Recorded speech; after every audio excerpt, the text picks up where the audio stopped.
today's video, we'll figure out the molecular structure based on this HNMR spectrum.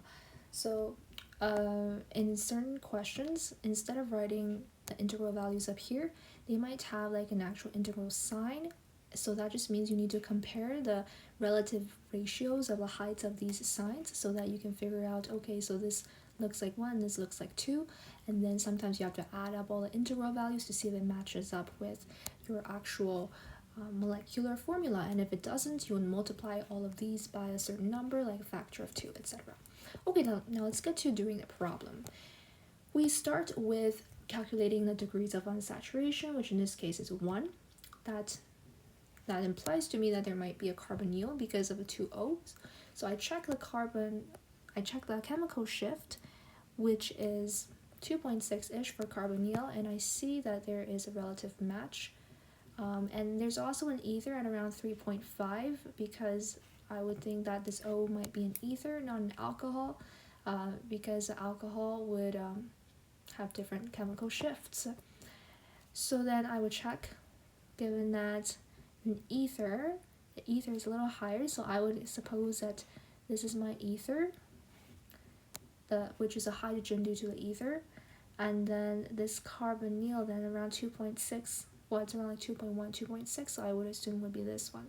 So I like to color code it. Okay, so now let's get to solving the problem. Okay, so first there is a singlet, and there's 2 hydrogens on this carbon, and it's attached to something that has no hydrogens. So I just like to put a box here just to symbolize that it's not attached to any other hydrogens, or it's not adjacent to any other hydrogens. And for this next one, we know that the pink is the ether, so there must be an O, and now it's the hydrogen beside the ether, which has 2 hydrogens based on integral values, and it is surrounded by 2 other hydrogens. Okay, so this would give us this. And now for the yellow dot, we know it's going to be our carbonyl, and the carbonyl is attached to 3 hydrogens, so that tells us it's going to be near the end of our chain. Now here there's a multiplet. I like to do multiplets last because it's usually just something in between of the other fragments that we'll end up working with. So in the very right one, it's a CH3 because of the integral number, and it's attached to a CH2, which, okay, so this accounts for this. So that must mean this signal accounts for this. And there are 6 signals, so that must mean it's attached to 5 carbons, 5 hydrogens. We have 3 here, so then we want 2 more. So you start to realize that a lot of these signals, in terms of fragments, they're gonna kind of match up together. Like these 2 signals are indicating the same fragments, so that's really helpful. It's kind of useful to consider which which signals are part of the same fragments. So then let's see how we can piece everything here together. So then we want to know what's beside this. Okay, so this is a CH2.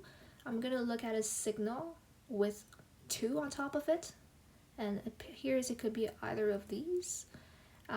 Since there's already 2 hydrogens on the left, I'm going to make a logical guess that it's going to be attached to this.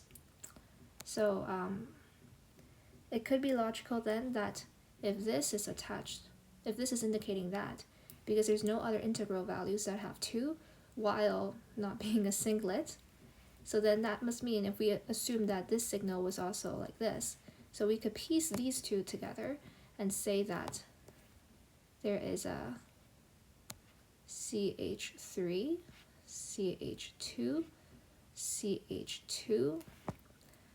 So you see this is a CH2 here, so this must be the CH2 here, and then the ether must be here.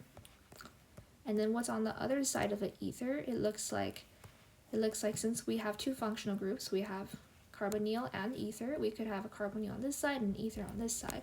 So that must mean between the two functional groups, there's just one more CH2, and then we can attach our carbonyl and CH3. So the final drawing would be 1, 2, 3, ether. Oh, it's not an ester.